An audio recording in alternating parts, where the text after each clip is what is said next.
a Turkish tank near Mount Barsaya, northeast of Afrin, Syria. Khalil Ashnawai. Reuters. Tampa. Talking with Gen.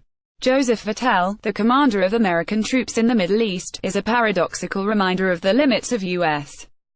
military power to determine political outcomes. American bombs helped destroy the Islamic State in Syria, but they can't stitch the ragdoll of the Syrian nation back together. Syria's plight actually got a bit worse this week, as Turkey invaded the border region known as Afrin. Turkey says it's protecting itself against the Syrian Kurdish organization known as the PKK, which dominates Afrin and which Turkey regards as a terrorist group. The problem is that related Syrian Kurdish forces under a different name have been the United States' most important ally in defeating the Islamic State.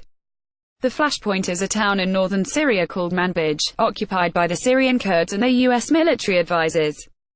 Turkish President Recep Tayyip Erdogan threatened last week to attack Manbij. A senior Trump administration official told me bluntly Tuesday, "Threats to our forces are not something we can accept." That's what the unraveling U.S. relationship with NATO partner Turkey has come to military brinkmanship. What's happening now in Syria is that history is resuming, after the bloody distraction of the Islamic State.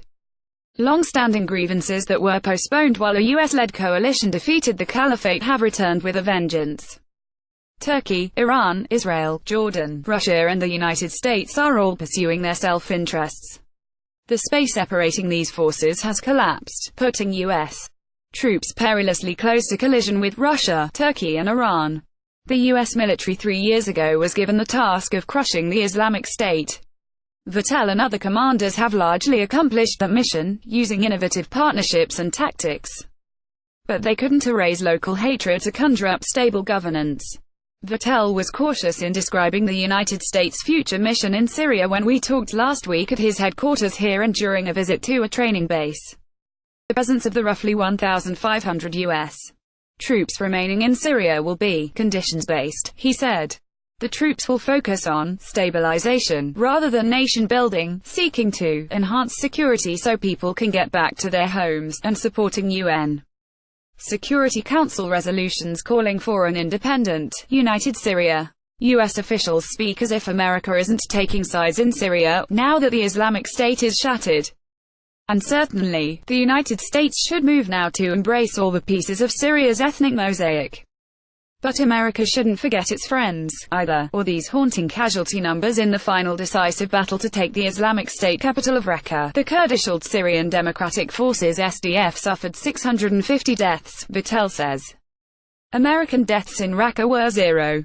The United States needs to bolster Sunni Arabs in Syria, lest the Islamic State return.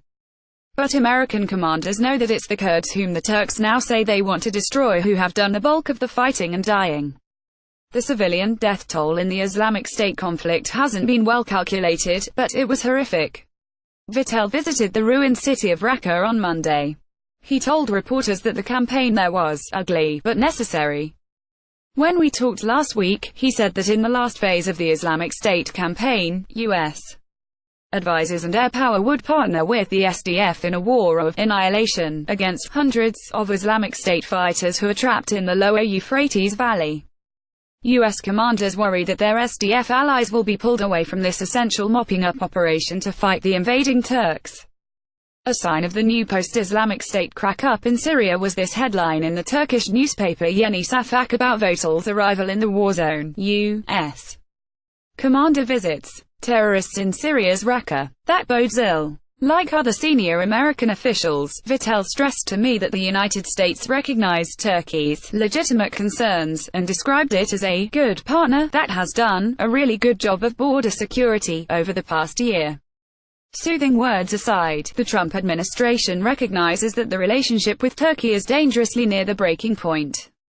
As Erdogan climbs further out on the limb with his invasion, the United States' goal should be to broker dialogue between Turkey and the Kurds, not just in Syria but also in Turkey itself, with its large Kurdish minority population. Erdogan's greatest political and economic successes came in the years when he attempted reconciliation with the Kurds, including the PKK.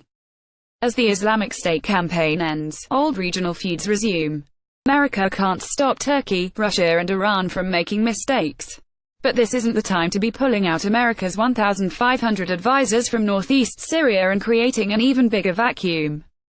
Twitter @IgnatiusBust. Read more from David Ignatius's archive. Follow him on Twitter or subscribe to his updates on Facebook.